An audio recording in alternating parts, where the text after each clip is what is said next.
Hello and welcome to my Star Wars The Old Republic post-beta first impression. My nephew and I spent the last few days in the SWTOR beta and did a lot of playing, so this video lies somewhere between a first impression and a review. Now I'm going to break down my impressions into categories that I think people are most interested in. The first thing to look at is character creation. After selecting one of the two factions and one of 4 classes in the faction, you'll get to select your race. Your race choices will vary based on your class selection. Select your race and you get some slider options that include your size, your face, scars, complexion, hair color, and skin color, and maybe one or two others. Now, some of these sliders have a lot of choices where some have very few. The bottom line here is that your character is going to look like a lot of other characters.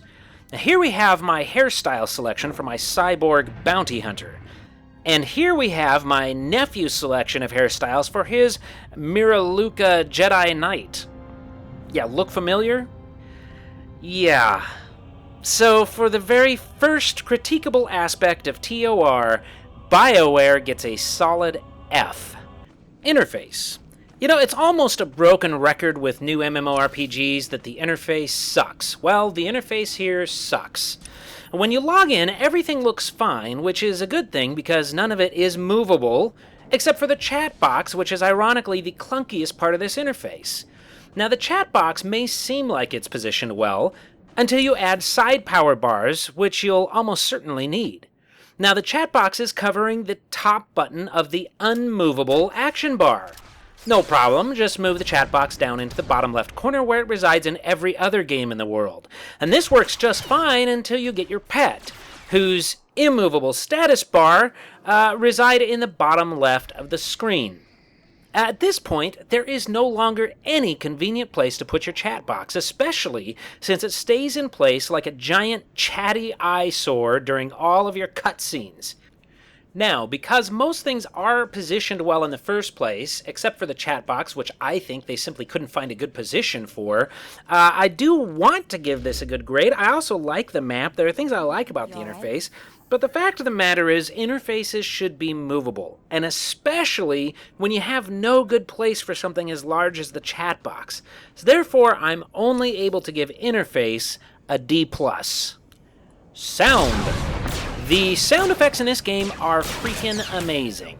Now, they probably just took them straight out of the films, but hey, I'm not complaining because they work. And really, that's all that needs to be said about sound, except for some issues I had involving the game's environment, which is in another category, so I'll just stop there and give sound an A. Graphics. Now, the graphics are exceedingly well done, but I was personally surprised at how cartoony they are. Looking at the clothing, for example, it's just flat and without detailing or texture at all. It reminds me of the old plastic action figures where even the cloaks were made of shiny plastic. And take a look here at the cave graphics. Realism was definitely left out of graphic design in this game. Now, this is all preference issues, and it seems to me that the designers of this game executed the style they were going for really very well. So, I'm going to give BioWare a very generous A-. Environment. Now this is where sound and graphics come together with AI to create that living, breathing world us MMOers crave. For all the great graphics in this game, there is no weather and no day or night distinction. There are so few ambiance noises that where they did throw them in, they stand out like a sore thumb. You'll never hear crickets chirping or flies buzzing. You won't hear wind or the creaking of old trees or haunting owls in a forest. Even running water is something they didn't bother to do much of. Now, you won't see creatures interacting with each other here. No big beasties killing innocent little rabbits. In fact, you won't see big beasties or anything else doing anything at all. Creatures spawn mostly in groups of 3, and they are always where they are. They don't move beyond about a 5-yard radius from their spawn point, and they respawn quickly. Did you have to kill 5 mobs of 3 droids on the way to the cave? Well, guess what? You'll have to kill the same 5 mobs of 3 droids on the way back, too. How very exciting. For environment, BioWare gets an F. Combat. combat works as expected for an MMORPG, and I really enjoyed all of the animations I experienced more than probably any combat animation since City of Heroes. The powers themselves make sense, and there are powers that work well in combination with other powers to create a strategic experience in the ebb and flow of a fight. Now, I know that a lot of people are hoping for revolutionary combat that allows for reactions and timing and such, but it's clear that BioWare had a set combat style in mind for TOR, and they have executed that style very well, at least as far as I can see in the early levels, which is why I'm giving TOR's combat an A. Questing. Terrible. I mean, really terrible. Now, at this point, I really can't even imagine what an A-level questing system would look like. TOR's, though, is as bad as they get due to the endless walking. Granted, every game has endless walking, but TOR really takes the cake. You walk and walk and walk to get to your singular quest objective, killing 8 groups of 3 droids on the way, and then you walk and walk and walk back, killing the same groups as you go. Whereas most games try to give you multiple quest objectives in the same area, and they allow you to take a logical course that gives meaning both to your journey there and your journey back, TOR seems to specialize in faraway singular quest objectives with tons of pointless combat in between. Brutal. F. Teaming. In the starter zones, whether or not you need to team at all depends on where you start. For my bounty hunter, I was forced to team by level 5, or come back and do some level 5 quests at a much higher level, because there were whole areas full of elite mobs. For the Jedi, this was not at all the case. Plus, the Jedi gets his companion quicker, so teaming isn't necessary. The teaming mechanic itself, it works well enough, I suppose, although BioWare made this strange decision to only allow 4 members per team. Your companion counts as a member too, so if you add 3 people to your team, you lose your companion. Now there's also a problem of instancing. Instancing in TOR is unbelievably smooth, and when you enter an instance, you just walk in and keep moving without any load time or pausing or anything. The problem is, sometimes your team member finds themselves in a separate instance, so you have to complete your objectives alone, even though you're on a team. I'm not really able to give a solid opinion of teaming based on my limited experience, but for now, due to a couple of issues that I mentioned, I'm going to give it a first impression C. Crafting. Crafting in TOR seems to work much like every other game, except that you assign your companion to craft for you. Now, I did take my 3 crafting professions on my bounty hunter, and they sounded like they could be a lot of fun to play around with, but my time in beta was almost finished, and I wasn't able to figure out how to actually craft anything before I had to quit playing. So for now, crafting goes ungraded.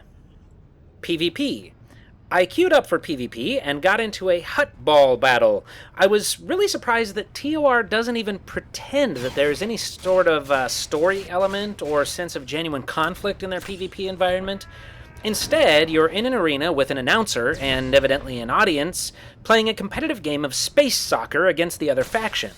The goal is to get the ball to the other side of the arena, and passing the ball is an option, so that's kind of cool. Overall, hut ball seems like a good time. And it can probably be a strategic endeavor if people want to get involved in competitive PvP matches. But it really has no place in the context of the TOR universe, so it definitely distracts from the immersion. Acknowledging that I have only one PvP event and no open-world PvP experience under my belt, I'm giving TOR's PvP a first impression B. Character building. Now, I'm going to leave this unscored as well. At level 10, you get a couple of options. You get new talent trees. You can pick kind of the direction you want your class to go. Basically, it seems relatively standard in terms of how most games do talent trees, but I'm leaving it ungraded. Companions. Everybody gets a pet to assist them with everything they do. The pet's AI is excellent, so you don't need to worry about controlling your pet in combat or having it aggroing every mob in the galaxy and getting you killed. The companions fight well, they heal well if they heal, they tank well if they tank, they craft for you, and they take part in the storyline. All in all, I think everyone will enjoy the companion system, except for those few that are looking for things that make the game more difficult, rather than the things that make the game simpler. Unfortunately, like almost every other facet of this game, there is a downside. Here I am with my companion, Mako. And here Cyborg is with his companion, Mako. And there goes Ruben with his companion, Mako. Nice, huh? Eventually, you get the ability to modify the look of your companion a bit, but it's really not enough. Your companion is the exact same companion with the exact same name that everyone else in your class has with them, shattering any pretense that your character and his story is actually unique in this world. The companion system is done very well in terms of what it adds to the gameplay, but the fact that everyone's companion is the same is such a negative that I can only give companions a B-. Voice acting. Now we come to the point that BioWare would have you believe is what makes their game far and away superior to every other multiplayer game ever, and I was exceedingly skeptical as to whether voice acting would actually impact an MMORPG positively. So, have I been converted? Well, look, the voice acting is very good, and it's often understated, which I like. Not a lot of melodrama here, and even at its worst, it still beats the moderately good acting in WoW, not to mention the simply awful acting in Rift. Now, there's one thing that really irritates me about the voice acting, though, and that's all the foreign languages. It's a very strange thing that there are so many different languages represented in TOR, forcing you to read a lot of text anyway, which is what the voice acting is supposed to help you avoid. We all know that language construction is never taken lightly in quality works like the languages of Lord of the Rings or the Klingon language in Star Trek. Evidently, LucasArts, and I am putting this one on George since the game reflects the movies, doesn't think that's very important. Take a listen to this dialogue. This is simply not worthy of my attention. Japok maut man gisa. Coba di kafuan Jawa. Ki mada tamta chiruli ya? Noe ayu ya tia chavopa. Tinka dwana che mai chuba. Hachuna kwa abo nuta dubita.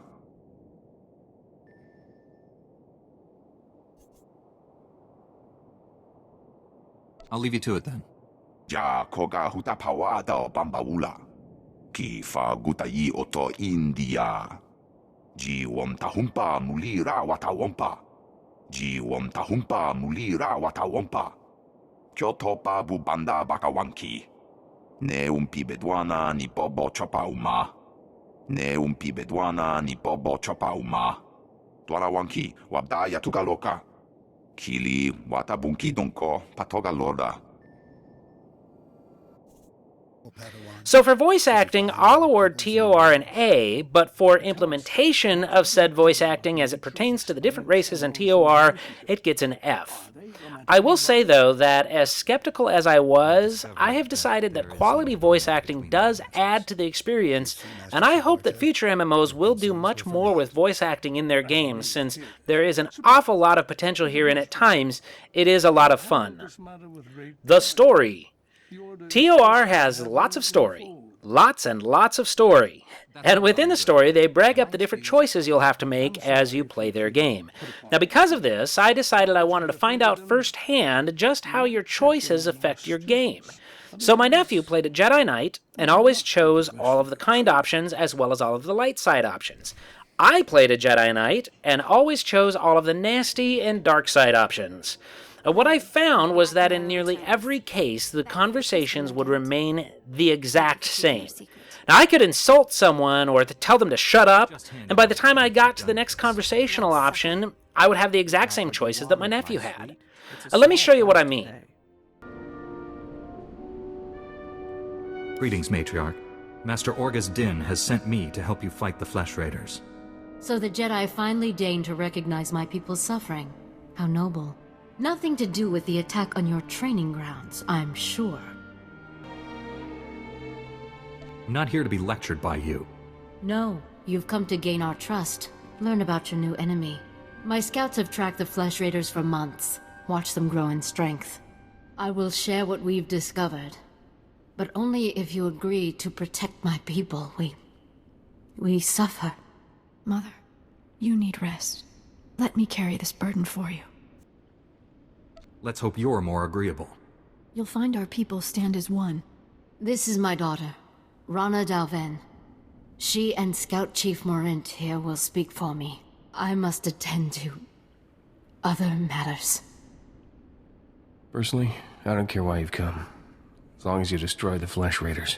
Ever since they got their new weapons and gear, they hunt us like animals. The enemy has a camp in the valley nearby. My scouts say the Flesh Raiders store their weapons and other tech in a cave. Nice of them to keep everything in one place. Makes it easier to destroy. Destroying the weapons won't be enough. They'll just get more. We need to strike fear into the Flesh Raiders, sabotage their weapons. Fix it so they blow up in their ugly faces.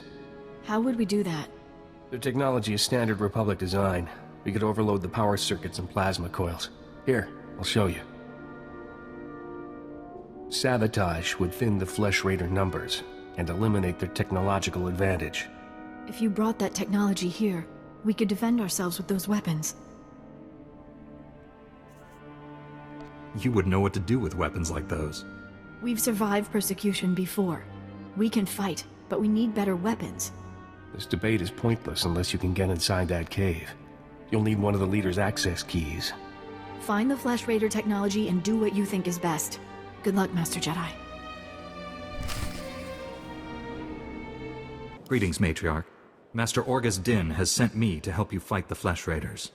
So the Jedi finally deigned to recognize my people's suffering. How noble. Nothing to do with the attack on your training grounds, I'm sure. We didn't realize how great a threat the Flesh Raiders had become. And now you seek help from the people you once ignored. My scouts have tracked the Flesh Raiders for months, watched them grow in strength. I will share what we've discovered, but only if you agree to protect my people. We suffer. Mother, you need rest. Let me carry this burden for you. The Matriarch appears sick. Does she need a doctor? Thank you, but we have our own healers. This is my daughter, Rana Dalven. She and Scout Chief Morint here will speak for me. I must attend to other matters. Personally, I don't care why you've come. As long as you destroy the Flesh Raiders. Ever since they got their new weapons and gear, they hunt us like animals. The enemy has a camp in the valley nearby. My scouts say the Flesh Raiders store their weapons and other tech in a cave. Removing that technology will neutralize the Flesh Raiders. We need to strike fear into the Flesh Raiders, sabotage their weapons. Fix it so they blow up in their ugly faces. How would we do that? Their technology is standard Republic design. We could overload the power circuits and plasma coils. Here, I'll show you. Sabotage would thin the Flesh Raider numbers and eliminate their technological advantage. If you brought that technology here, we could defend ourselves with those weapons. This village is vulnerable to attack. You need better defenses. This debate is pointless unless you can get inside that cave. You'll need one of the leader's access keys. Find the Flesh Raider technology and do what you think is best. Good luck, Master Jedi.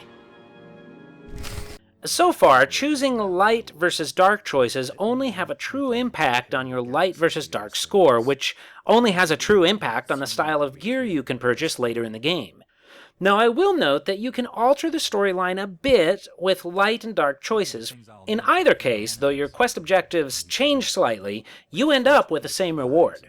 I hope I'm wrong, but so far BioWare has demonstrated that its complicated decisions are completely meaningless in the big picture, just like every other game that's ever done the multiple choice style of question and answer. The story is well written and engaging for the most part, particularly when you go along with what you think your faction would normally do. There are enough dark elements to keep it from being a Saturday morning cartoon without making you cringe at the notion of a 10-year-old playing it like you might if you played BioWare's Dragon Age. So despite my disappointment in the lack of true choice, I'm still going to go ahead and give the story a solid B+. So to sum it all up, I'm going to give Star Wars The Old Republic a first impression C. The reality here is that it's not a very good game, and if it wasn't Star Wars, it would almost certainly be dead on arrival. But TOR is Star Wars, and it does have an engaging storyline. Now, I would recommend this game to anyone who values pre-written story over a world that they can just explore, admire, and find their own way in. So that's it for my TOR first impression. I have enjoyed my experience enough that I will keep playing, and I will present more videos on different aspects of this game after launch. Thank you very much for watching, and have a great day.